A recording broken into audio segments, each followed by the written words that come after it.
Il est paysagiste, il a parcouru le monde entier à la recherche des villes les plus créatives, les plus novatrices, les plus intelligentes, entre guillemets. Et vous nous en faites ce matin un compte-rendu. Vous avez réussi à synthétiser un livre qui s'appelle Désir de ville, écrit avec Éric Orsena, en quelques images et en quelques mots. Et merci d'être ici avec nous ce matin. Donc on a, oui, avec Éric, on partage une passion, c'est celle des villes. D'abord parce que c'est le lieu dans lequel on va tous habiter demain, et puis parce que c'est un lieu extrêmement fragile, extrêmement sensible. C'est en même temps un creuset de démocratie et c'est en même temps le lieu de toutes les inégalités. Donc on a parcouru la planète à la recherche de ce qui faisait pour Éric une bonne ville et des stratégies de défense et de résilience de mon côté. Donc on en a choisi 3 ou 4. On peut peut-être passer la première diapositive. Voilà, ça aussi, c'est la ville. Donc Détroit, on est au Michigan. On croit tous connaître le cas de Détroit. Ce qui est intéressant, ce qui nous a intéressés dans Détroit, c'est que c'était à l'apogée dans les années 50, c'était l'icône de la réussite américaine, le tout automobile, le modèle économique américain gagnant, technologique. On a tout fait dans cette ville autour de la voiture. C'est là qu'on a inventé les autoroutes urbaines. C'est là qu'on a inventé les feux de signalisation particuliers. C'est là qu'on a mis au point un béton silencieux pour que les roues fassent moins de bruit, pour que ce soit plus confortable. On allait au centre commercial, invention des malls commerciaux. On allait au cinéma en voiture, invention du drive-in. Et puis, quelques années plus tard, politique de délocalisation, crise des subprimes, et les 2 millions d'habitants qui habitaient dans les années 50 Détroit ne sont plus aujourd'hui que 700 000. Sur les 700 000, 40% d'entre eux vivent sous le seuil de la pauvreté. Donc c'est ce qu'on appelle une ville rétrécissante. Les villes rétrécissantes, ça va à l'encontre de ce qu'on pense aujourd'hui, de ces villes qui n'en finissent plus de s'étaler dans notre territoire. Ce sont des villes qui, au contraire, se réduisent et dont le tissu s'effiloche. Il y a un quart de la ville qui a été récupéré par la nature, qui a repris ses droits. C'est-à-dire que quand vous n'avez plus l'argent pour payer votre traite, vous brûlez votre maison pour essayer d'avoir au moins la prime de l'assurance. Et puis de ces cendres et de ces ruines et de ces friches, la plaine fertile du Michigan reprend ses droits. Et donc on a une ville assez étonnante, avec 60 000 parcelles de terrain en friche, un quart de la ville qui s'est effacée depuis les années 50. Et aujourd'hui, elle renaît depuis quelques années. Et j'ai rencontré Robin des Bois. Voilà, là-bas, j'ai rencontré Robin des Bois. C'est un Afro-Américain, il s'appelle Malik Yakini. C'est un des nombreux agriculteurs urbains de Détroit qui sont extrêmement bien organisés en réseau. Et ce Robin des Bois-là a une particularité, c'est qu'il s'est emparé d'un parc public qui était en déshérence dans un de ces quartiers-là, 1 hectare, et il l'a transformé en zone de maraîchage, en ferme urbaine. De là, il a créé une association. De cette association, il y a eu un ciné-club. À côté du ciné-club, il y a eu un accueil et des grands repas de quartier. Et puis de la formation, de la pédagogie. Puis ils se sont mis en réseau avec d'autres associations, etc. Et aujourd'hui, ils ont relancé l'Eastern Market, qui est un lieu phare dans Détroit, autour duquel gravite toute une nouvelle économie, des Fab Labs, des Food Labs, et tout le vocabulaire dont vous êtes habitués. Voilà, donc c'est une renaissance à partir de ce qu'on appelle ces villes rétrécissantes. Il n'y a pas que Détroit. Las Vegas recule, le désert du Mojave avance. Baltimore recule, la forêt de Bouleau avance. C'est un phénomène qui est en route. Voilà, la deuxième image.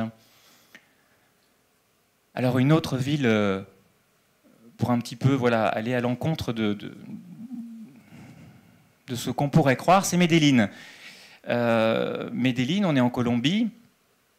Medellín, renaissance il y a une dizaine d'années. Aujourd'hui, c'est Bogota qui suit le mouvement.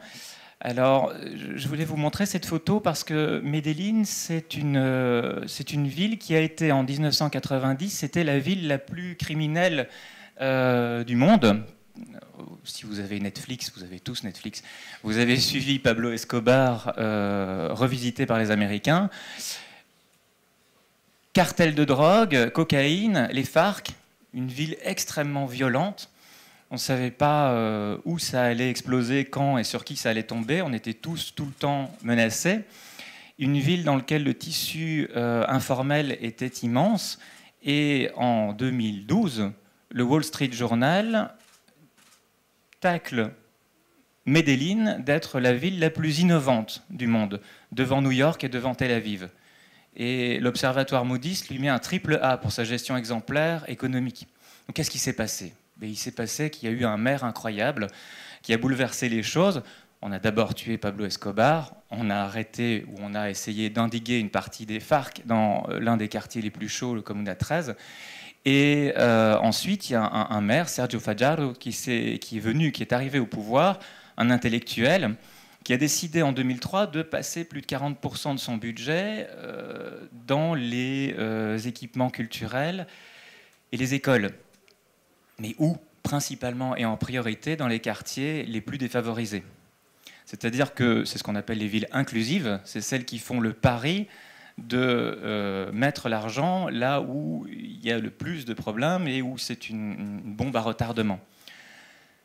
Donc Medellín a mis en place des outils incroyables. Donc dans le livre, on les présente. Ce sont des entreprises de services qui appartiennent à 100% à la municipalité. Les dividendes sont récupérés par la municipalité et sont refléchés directement vers des programmes de rénovation urbaine, avec en priorité donc ces quartiers défavorisés. Je voulais vous montrer ça. Bon, ça, c'est la bibliothèque España, l'espèce de cristal, là, le bâtiment un petit peu lumineux. C'est une de ces UVA, les unités de vie articulées de Medellín, qui sont des architectures, plus que des architectures, ce sont des morceaux de vie. Là, il y avait une décharge. On est entre deux quartiers informels différents, avec deux communautés très fortes. Ils ont transformé la décharge en parc botanique, dans lequel on apprend aux enfants à nommer les plantes. Ça commence par là, l'apprentissage du monde. Et une bibliothèque avec un club de lecture, avec des initiations aux nouvelles technologies, etc. Surtout un lieu, une nouvelle polarité pour ces quartiers. Donc, transformer, retourner la ville et faire de ces chancres de nouvelles polarités, de nouveaux espoirs. Il y en a plein, hein. Il y a le métro câble qui est juste à côté. On vous a évidemment fort entendu parler. C'est une entreprise française qui a câblé le réseau, puisque nous, de toute façon, bientôt, on skiera uniquement artificiellement dans nos Alpes. Donc, tant qu'à faire, autant les utiliser à d'autres fins plus utiles. Et c'est aussi ça, l'inventivité des villes. Et donc, cette bibliothèque España, il y en a d'autres UVA. Mais ce qui m'intéressait de vous montrer là-dedans, c'est une renaissance, finalement, à partir d'un des problèmes de ces villes. On a parlé de villes rétrécissantes juste avant. Ici, de villes inclusives, il faut savoir qu'aujourd'hui, la moitié de la population habite dans les villes. On est tous d'accord pour le dire. On est tous d'accord pour envoyer des chiffres pour le fait qu'on sera 3/4 des humains dans les villes dans très peu de temps, etc. Mais sur la moitié de ces humains, il faut savoir qu'il y en a un tiers qui vivent sous le seuil de la pauvreté. Il y a 200 000 bidonvilles dans le monde aujourd'hui, dont les plus grands font 1 million d'habitants. Et ils sont évidemment complètement tissés dans nos villes et dans nos mégalopoles. Troisième petite image. Alors, Songdo. Et bien voilà la vitrine du futur technophile en Corée. Donc, vous l'avez probablement visité. Ces faux moutons, ces faux bergers, son faux Central Park, mais c'est vraie technologie au service de toute une série de choses. Intéressante, mais alors la question qui se pose, on est à Incheon, hein, c'est la petite lune de la nébuleuse de Séoul. On est sur les côtes érodées de la mer Jaune. C'est un terrain de 600 hectares qui est gagné sur la mer, sur les marais qui, entre nous, avaient un écosystème très particulier qui protégeait les hautes terres de Séoul de la montée des eaux. Anyway. Aujourd'hui, Songdo s'est construit là-dessus, donc c'est 10 millions de mètres carrés d'immobilier.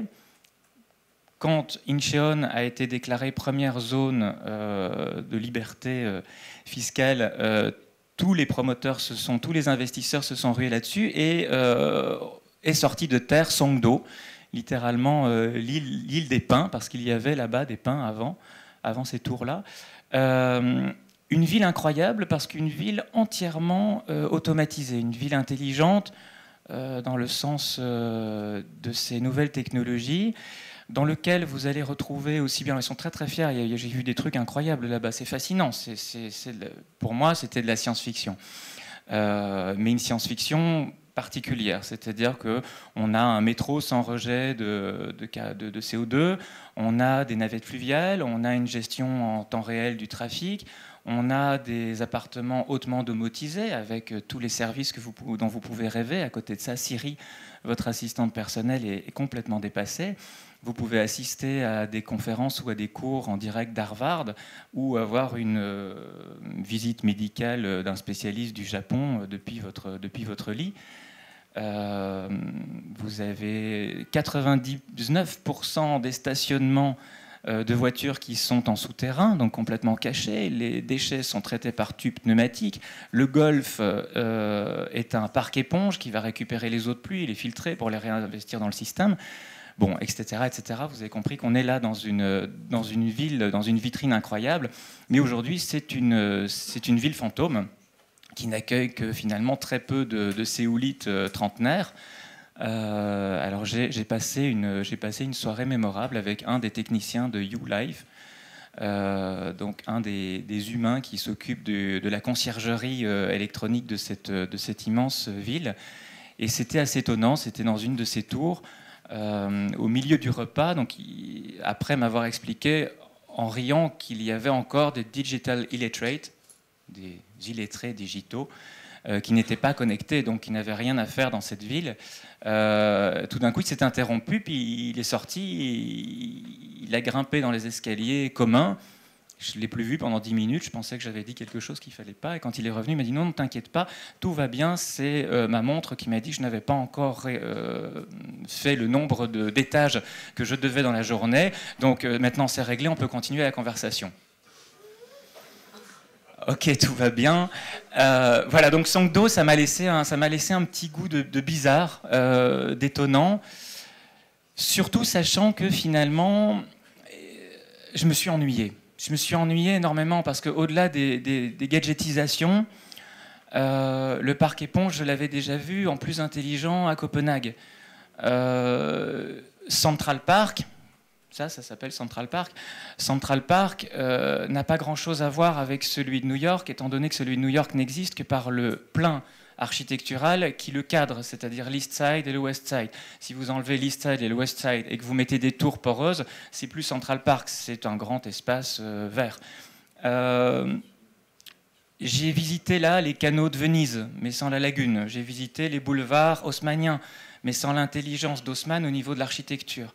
Et puis je me suis dit, au final, si ces nouvelles technologies peuvent nous permettre d'envisager du télétravail, peuvent nous permettre de révolutionner les bureaux, à quoi bon créer encore des immeubles de bureaux, puisqu'on est tous en coworking ou qu'on est chez nous. À partir de ce moment-là, est-ce que ça vaut encore le coup de partir sur un zoning post-moderniste, enfin issu du modernisme, quartier de bureaux, quartier d'affaires, quartier de ceci, quartier de cela? Après ça, c'est poser la question, évidemment, de se dire, oui, mais si on se téléporte ou si on se transporte beaucoup plus rapidement grâce à la connexion entre les différentes possibilités de transport, est-ce qu'il ne faut pas non plus revoir ce que c'est qu'une rue, ce que c'est qu'un boulevard, ce que c'est qu'une avenue, ce que c'est qu'une place publique? Et tout ça, il n'y avait pas à Songdo, donc ça m'a ennuyé fortement.